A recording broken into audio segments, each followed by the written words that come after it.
guys. So today I am going to dip my toes a little bit into something that may end up being slightly controversial, in that I would really like to show you guys how to plank properly. There are so many videos on YouTube on how to plank, on how to do this, on how to whatever, and that actually makes it harder for people to know what to do, because in every video they're promising you that you're doing the proper way, and I'm not saying that I'm not promising the same thing, but the thing that I find most videos miss is stabilizing through the shoulders. They focus on keeping the core tight, which is good, and that is the reason we do a plank. It's to learn how to control our core and to be able to hold it in a static position for X period of time, and that is the main point. But the thing that I find they miss quite often is what we do with our shoulders.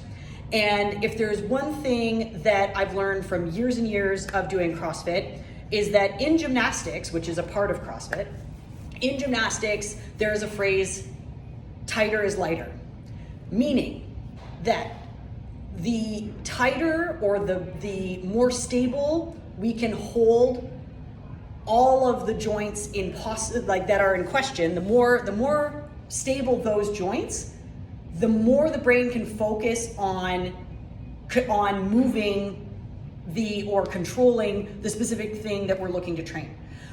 So this is why, if we're doing an upper body movement, we're focused on setting our shoulders so that our shoulders are in a stable position, and then it's a lot easier to lift overhead, because now my brain can focus on just moving my elbow, my shoulder, my elbow, and maybe my wrist, depends on the movement, but the actual shoulder blade is stacked, it's steady, and the core is tight, the legs are tight, the glutes are tight, whichever.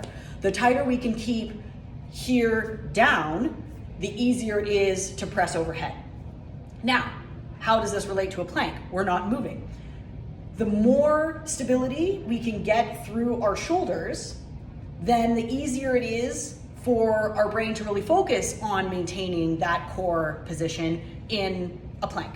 Now, do I care whether you do your plank on your forearm or on your hands like this? No, that's up to you. That's personal preference. That's based on comfort, that's based on wrist flexibility, whichever. Me personally, I tend to go off of my elbows, and so I'll demo that way, but the principle for the shoulders is the same no matter what position you use.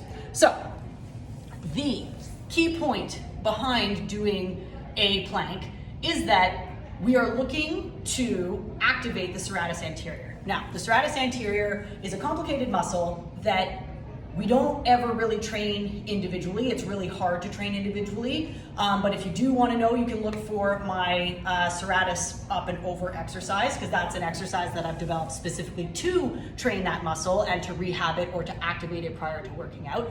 But it's a key muscle to shoulder stability, both below the shoulders as well as above, and stabilizing up overhead. It's a muscle that I'm going to include a video afterwards that kind of shows you how it rings around the body, but it actually starts along the inside of our shoulder blade, close to our spine, so along the inside of our shoulder blade here, and it follows along the inside of the shoulder blade and then has fibers that come and attach to every single rib until about here. So from here to here, that serratus is looking to attach to some ribs, and that's why it has such a wide range of stability for our shoulder, from below the shoulder to above the shoulder. And what it does is it does exactly this. So if I'm doing an L sit, then I'm stabilizing this way, or if I'm doing a dip, if I'm doing a ring dip, whichever, if I'm doing a push-up or if I'm doing a plank, it stabilizes right in front of me, or if I'm doing bench press. And then if I'm stabilizing overhead, it puts us into this stable position and allows for, let's say, a snatch or a jerk to kind of land on our shoulder, and that muscle absorbs that weight as opposed to it going down the line and us feeling it in the back.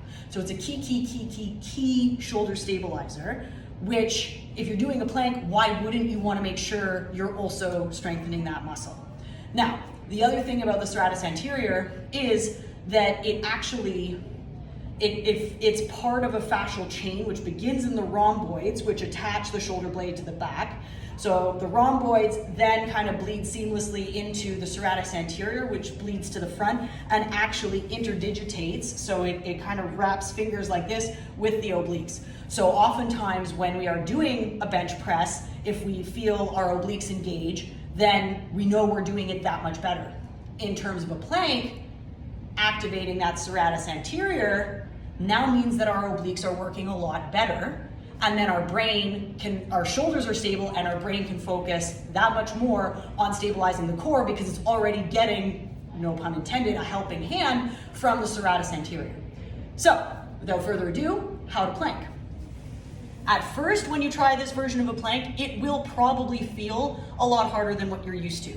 But that kind of means that you need to do it all that much more if the serratus anterior isn't used to working. So, how we set up for a plank, standard like every other video, right? Where my low back is nice and neutral, my legs are together or a little bit wider, whichever one you want. Just make sure that you're keeping your quads engaged and your glutes engaged.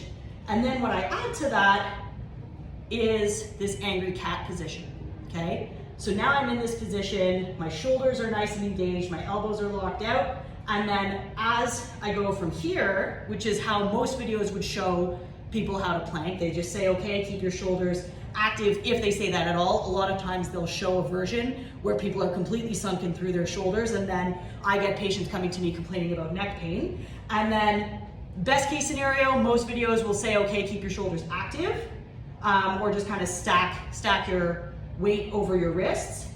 I'm saying to add an extra pull into this serratus anterior activation, and as I do that, my obliques are kicking in a lot harder, and then I'm going to be able to hold this plank a lot longer.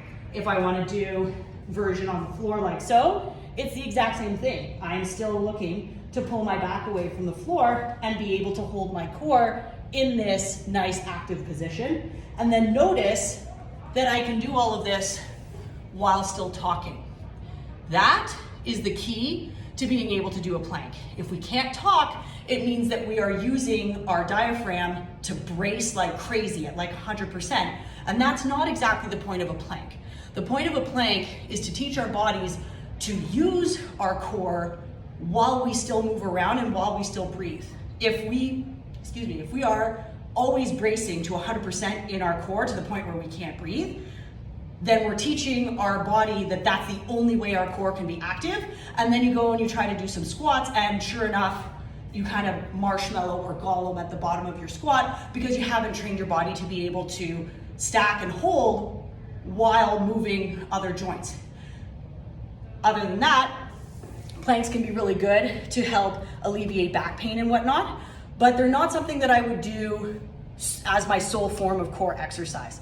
I would also make sure to do other sort of more dynamic core movements, like hollow holds, hollow rocks, or even up-down planks, where you're still you're going back and forth in that plank position. You're going back and forth from being up high like so to down low, back up like so, and keeping the core in that same active position the whole time.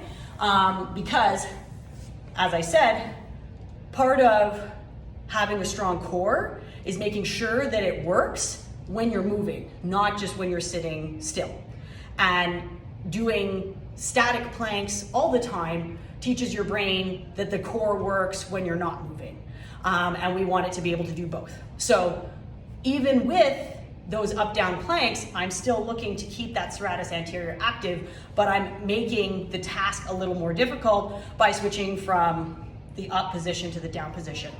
Now, because this might be a new movement or a new aspect to the plank that you're not used to, I would do shorter intervals to make sure that you stick with something that your body can control. And then as you get used to it, you can start working back up to like 30-second or 45-second or minute-long or more intervals. But at first start with like sets of 10 seconds so that you can really get used to the feeling of that serratus anterior helping your obliques engage, and then how that affects the rest of your plank.